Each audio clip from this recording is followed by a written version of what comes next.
Thank you very much for coming to give evidence, Prime Minister. We're particularly keen because, of course, you were initially reluctant, but I'm very glad you've changed your mind. I'd like to... That's a nice start. Always keen. We're always pleased to see you. You're welcome to come more often if you particularly want to, Prime Minister. But I do value the opportunity, particularly on this subject. I think we all do, bearing in mind we've got the referendum coming.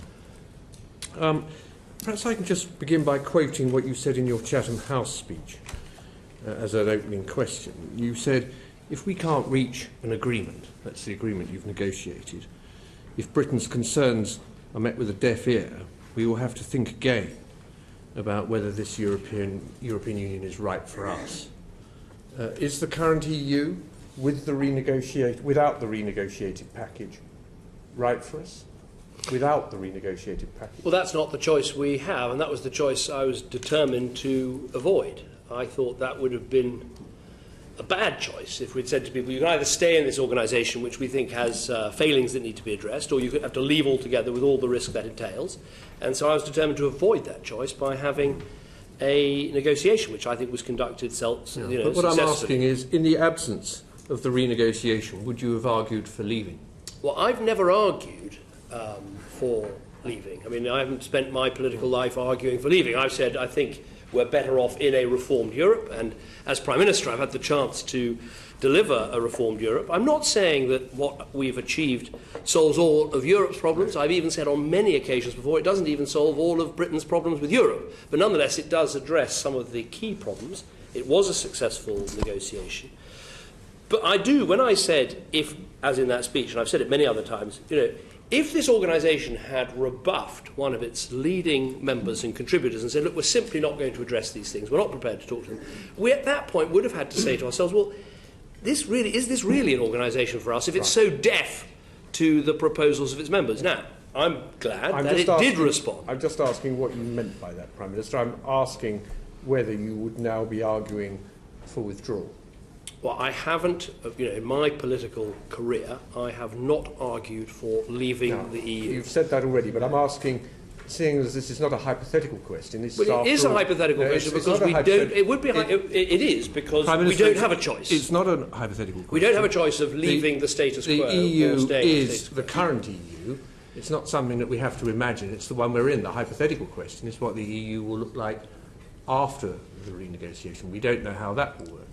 I'm asking you a real question, not a hypothetical one, which is, would the current arrangements in the EU be so unsatisfactory that you would now be arguing we should leave? Well, that is a hypothetical question. Your question actually begins with the word if. If we hadn't got a renegotiation, would you stay in the EU? That is a hypothetical question. And my point is, I never wanted the British people to have to answer that question. And that is why I said we want a renegotiation and then a referendum. Now, if you're asking me what has my view been about Europe over the years, in an unreformed state, I've answered that very clearly. I haven't asked you that question, but it's nice of you to have a go at answering it. What I'm trying to do is elicit from you whether the decision on whether we should vote yes or no in this referendum is based on what you have delivered in this renegotiation. Oh, I can answer that. I think some people will say, whatever he negotiated, I would want to stay. I think others people will say, whatever I renegotiated, they will want to leave. I think there are some people who would say, and I hope there'll be many of them. I'm asking what you would say. Well, I am going to be voting to stay in a reformed European Union on the basis of the choice that is in front of us. So back to where we were. We are in a current EU, the one we've got now. Yeah. Do you think we should vote to stay in that? Well, that's not the question in front of us. Well, it's the question I just asked you. Well, the question in front of us is, are we going to...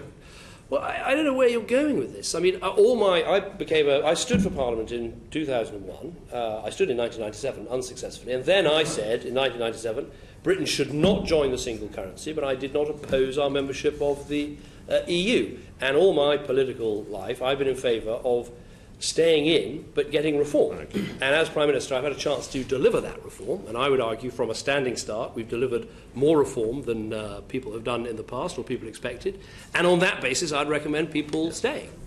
Most people around this table will be asking you questions about your renegotiation in one way or another. And what I think the public quite reasonably will want to know is how much store they should set on its importance for their decision. And I've been asking you now for several minutes to answer that question, but I don't feel that we've I think what I'd say to people is I've got a new point to add, please do. Otherwise, what I'd say to people is I think the renegotiation is an additional reason to stay, because I think it's addressed some areas that people had real concerns about. Too much of a single currency club, too much of a political union, too much emphasis on our welfare system drawing people to the EU, not enough emphasis on growth. I've corrected those 4 things, and I think for a lot of people that will make an important difference. It certainly makes a difference for me, but we are frankly now asking an even bigger question, which is, should we stay in this organisation or should we leave and then work out all the consequences of leaving? That's what we're going to discuss this afternoon. But just to be clear, I don't overemphasise the achievement of the renegotiation. If you can see from all my speeches in the campaign, I talk about the biggest issue of all. Which I'm going to bring in